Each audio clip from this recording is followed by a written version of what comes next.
Good morning students. ये lecture number 4 है। इससे पहले 3 लेक्चर मैंने बनाया ग्रुप 16 के ऊपर, छोटा छोटा लेक्चर है। तो this is lecture number 4 and as usual the continuation of group 16। तो आज के क्लास में हम लोग जो डिस्कस करने वाले हैं, हम लोग जो सीखने वाले हैं, that is the elemental state of group 16 element. Group 16 का जो एलिमेंट है वो किस एलिमेंटल स्टेट में रहता है। इधर एलिमेंटल स्टेट का मतलब है कि ये जो एलिमेंट है, ये जो एटम है, ये डायटोमिक स्टेट में रहता है या ट्रायटोमिक में या टेट्राएटोमिक में या और किसी एटॉमिक स्टेट में रहता है, उसी के बारे में इस टॉपिक्स में हम लोग चर्चा करेंगे।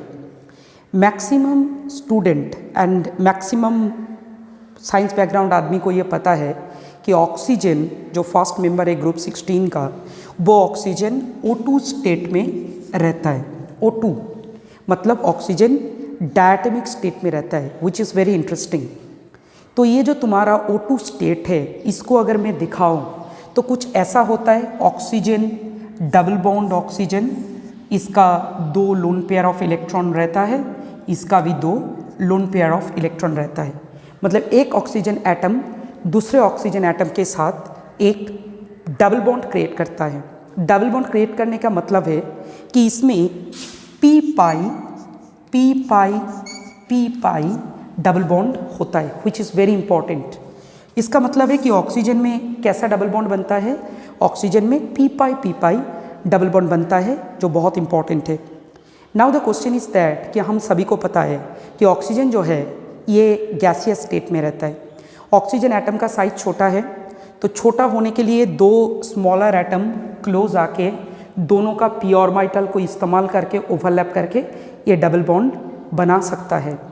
और याद रखना कि ऑक्सीजन मॉलिक्यूल के बीच में जो weak van der Waals force of interaction है, या rather you can say the van der Waals force of attraction, ये van der Waals force of attraction oxygen के अंदर बहुत ही कम है। इसलिए ऑक्सीजन डायटोमिक गैसियस स्टेट में एग्जिस्ट करता है। डायटोमिक, ये जो मैंने 2 डाला, ये डायटोमिक गैसियस स्टेट में एग्जिस्ट करता है ऑक्सीजन। और due to the smaller size 2 oxygen atom आराम से दोनों ने उसका पी ऑर्बिटल को इस्तेमाल करके ओवरलैप करके पी पाई डबल बॉन्ड बना सकता है। ठीक है, तो ये जो ऑक्सीजन है ये डायटोमिक स्टेट में रहता है। इसका मतलब ये नहीं है कि इस ग्रुप 16 का बाकी जो एलिमेंट है वो भी ऐसा M2 स्टेट में रहेगा। Suppose M is the element of group 16, M2 state में रहेगा, दैट इज़ नॉट मैंडेटरी, ये नहीं रहता है। हम लोग जब आगे जाएंगे हम लोग देखेंगे कि अदर देन ऑक्सीजन जो दूसरा एटम है, जैसा तुम्हारा सल्फर हो गया, जैसा तुम्हारा सेलेनियम हो गया, तुम्हारा टेलुरियम हो गया, ये जितना सारा है वो किसी भी element other than oxygen diatomic state में एग्जिस्ट नहीं करता है। रेदर मैं तुमको अगर बताऊं तो तुमको थोड़ा सा ये सुन के शॉकिंग लगेगा कि सल्फ़र जो है वो सल्फ़र में थोड़ा इसको क्लीन कर देता हूँ। सल्फ़र जो है वो सल्फ़र रहता है तुम्हारा S8 फॉर्म में। This is the interesting fact, S8 मतलब ऑक्टा एटॉमिक स्टेट में रहता है। On the other hand Ac जो है ये भी Se8 स्टेट में रहता है, और जो Te है ये भी तुम्हारा ऑक्टा एटॉमिक स्टेट में रहता है। ठीक है, वेरी इंटरेस्टिंग फैक्ट ग्रुप 16 का कि सल्फर हो गया, सेलेनियम हो गया, टेलुरियम हो गया, सबके सब 8 ऑक्टा एटॉमिक स्टेट में रहता है। Now the question is that कि जैसा ऑक्सीजन ने डबल बॉन्ड बनाया था, ये जो तुम्हारा एटम है सल्फर, सेलेनियम एंड टेलुरियम, ये तीनों atom double bond p pi double bond नहीं बना सकता है due to the bigger size. ये जब बड़ा साइज हो जाता है तो क्या होता है ना, एक एटम दूसरे एटम से थोड़ा डिस्टेंस में रहता है। बॉन्ड लेंथ जो है ये डबल बॉन्ड नहीं होता है, बॉन्ड ऑर्डर जो है ये डबल बॉन्ड नहीं होता है, सिंगल बॉन्ड हो जाता है। That is interesting, clear.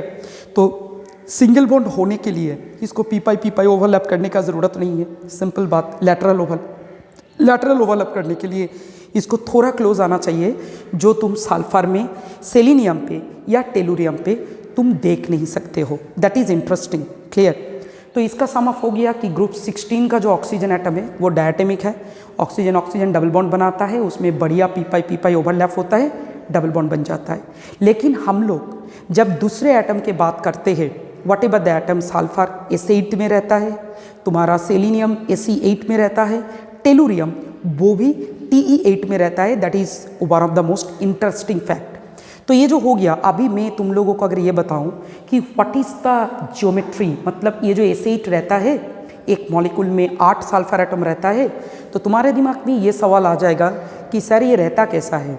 जो जो इधर तुमको मिलेगा, जो जो मिलेगा, मतलब सल्फर हो गया, सेलिनियम हो गया, टेलुरियम हो गया, ये जो है ये एक पकर्ड रिंग स्ट्रक्चर में रहता है।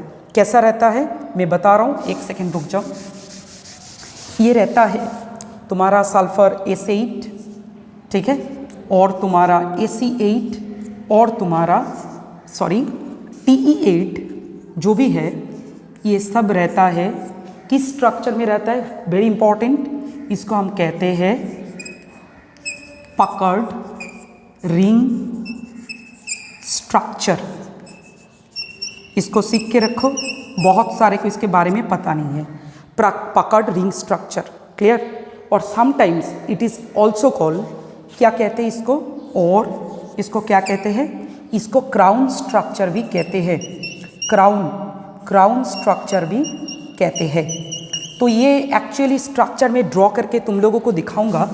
तो स्ट्रक्चर देखने के बाद तुमको पता चलेगा कि ये जो स्ट्रक्चर है ना, ये स्ट्रक्चर देखने में क्राउन जैसा है, जो तुम्हारा राजा रानी पहनता है सर के ऊपर, ऐसा देखने में है, इसलिए इसको क्राउन स्ट्रक्चर भी कहते हैं।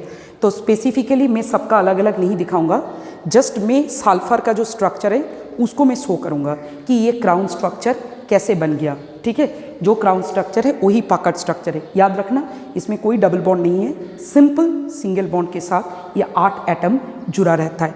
Suppose this one is sulphur, ये एक हो गया, इसमें से एक सल्फर आ गया, इसमें से एक सल्फर आ गया, इसमें से और एक सल्फर आया, इधर से एक सल्फर आ गया, क्लियर। तो अभी इसमें से एक सल्फर आ जाएगा, क्लियर, इधर से एक सल्फर जाएगा और इधर एक सल्फर आएगा, ठीक है। तो कितना हुआ, 1 2 3 4 5 6 7 एंड 8, ठीक है। ये हो गया तुम्हारा स्ट्रक्चर।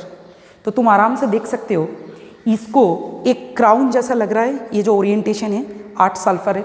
अगर सेलिनियम है तो सल्फर के प्लेस में सेलिनियम आ जाएगा, अगर टेलुरियम है तो सल्फर के प्लेस पे टेलुरियम आ जाएगा।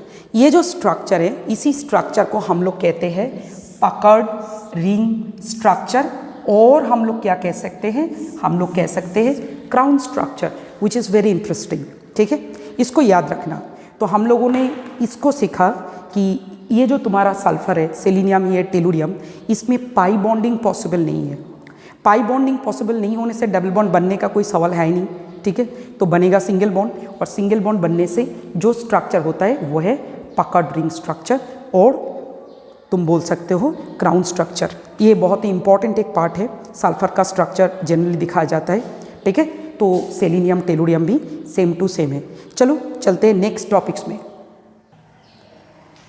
Okay, let's discuss about electron gain enthalpy of group 16 element. तो इलेक्ट्रॉन गेन एंथैल्पी का पैटर्न कैसा होगा, that is very interesting for group 16 element. पहला बात तो ये पता होना चाहिए कि what do you mean by the electron gain enthalpy. जब कोई एलिमेंट या एटम उसका आइसोलेटेड गैसियस कंडीशन में रहता है, और आइसोलेटेड गैसियस कंडीशन में रह के उसका आउटर मोस्ट सेल में जब बाहर से कोई इलेक्ट्रॉन उसके वैलेंस सेल, मतलब आउटर मोस्ट सेल में एंटर होता है, वो एक्सेप्ट करता है, रैदर तुम बोल सकते हो कि आउटर मोस्ट सेल में वो बाहर से इलेक्ट्रॉन एक्सेप्ट कर रहे हैं, तब जो एनर्जी रिलीज होता है उसको कहते हैं इलेक्ट्रॉन गेन एंथैल्पी। ऑलवेज याद रखना कि इलेक्ट्रॉन गेन एंथैल्पी में एनर्जी रिलीज होता है, और electron gain enthalpy express by negative sign, ठीक है। तो इलेक्ट्रॉन गेन एंथैल्पी किससे एक्सप्रेस किया जाता है या इंडिकेट किया जाता है, electron gain enthalpy negative sign से इंडिकेट किया जाता है। तो अभी अगर मैं तुमको ग्रुप 16 का electron gain enthalpy with negative sign में तुमको उसका ऑर्डर बताऊं, तो वो ऑर्डर कुछ ऐसा होता है। सबसे पहले आता है ऑक्सीजन, ठीक है।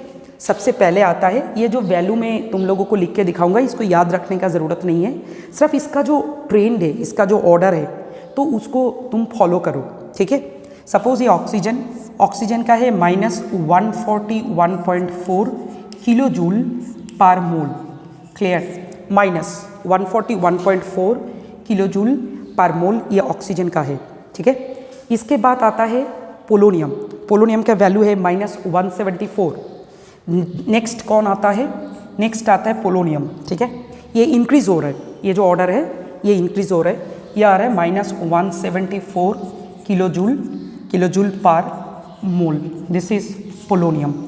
नेक्स्ट पोलोनियम के बाद डेफिनेटली जो आ जाएगा दैट इज टेलुरियम के कितना आ रहा है, टेलुरियम क्या आ रहा है -190 किलो जूल पर मोल, टेलुरियम का आ रहा है -190 किलो जूल पर मोल, यह आ रहा है टेलुरियम के बाद आ रहा है सेलेनियम का कितना आ रहा है, सेलेनियम का आ रहा है -195.5 किलो जूल पर मोल, ठीक है।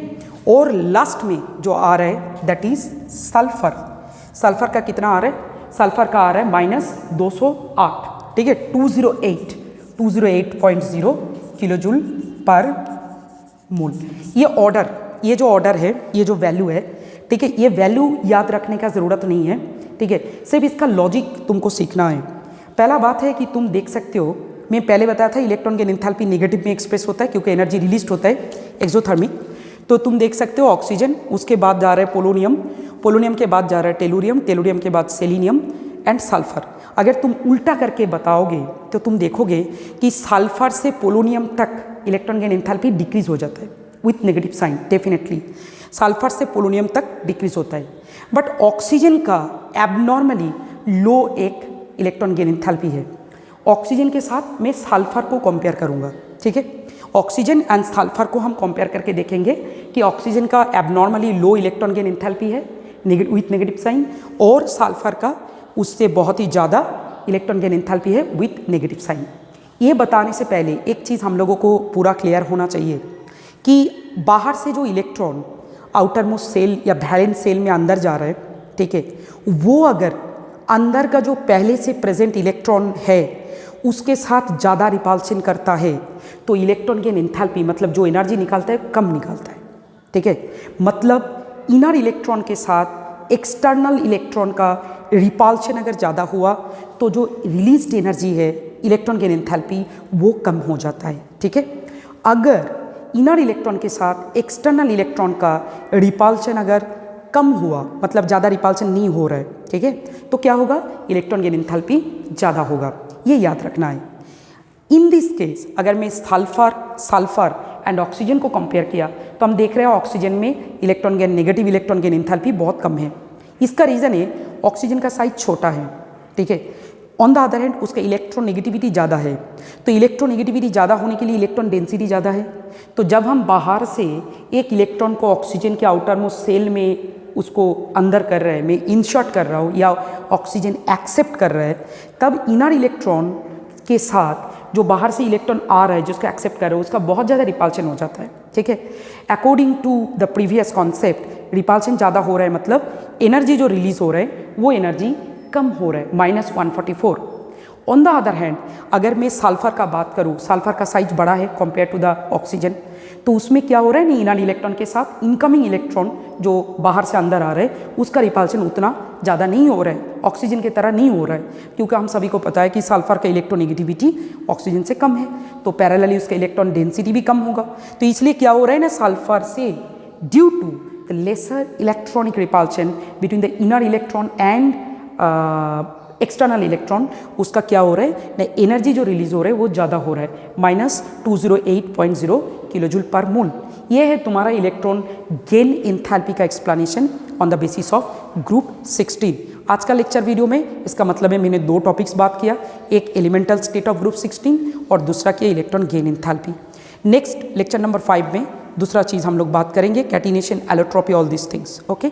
तो होपफुली तुम लोगों को ये समझ में आया। अगर कुछ भी प्रॉब्लम हो रहा है तो तुम लोग कमेंट में मुझे बताओ, मैं उसका आंसर तुम लोगों को ज़रूर दूंगा। और प्लीज़ चैनल सब्सक्राइब, लाइक और शेयर करना मत भूलना। तो आज के लिए इतना ही, गुड बाय, फिर मिलते हैं नेक्स्ट वीडियो में।